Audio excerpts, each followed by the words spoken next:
আজকে আমি যাবো জন্মাষ্টমী মিলন মেলায়। ইয়েস, তো সন্ধ্যাবেলায় পড়তে থেকে বেরিয়েই সব বন্ধুরা মিলে চলে আসলাম মেলা ঘুরতে।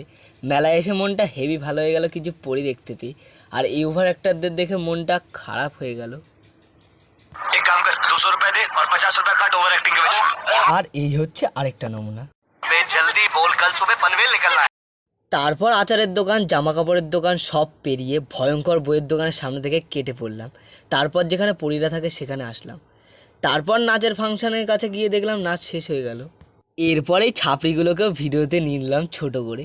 সামনের টেরির দোকানে পাশ কাটিয়ে চলে আসলাম। মেলায় আর কোনো মেয়ে ছিল না। समझ रहे हो समझ रहे हो समझ रहे हो ना। এরপরে আমরা আইসক্রিমের দোকানে চলে আসলাম। আইসক্রিম নেওয়ার পর শুধু নিলাম বাদাম, আর কিছু নিলাম না, কারণ मैं गरीब हूँ। कैसा लगा मेरा मजाक। তো এখন আমরা বাড়ি যাই। তোমরা ভিডিওটাকে লাইক করে চ্যানেলটাকে সাবস্ক্রাইব করে দাও। তো বাই।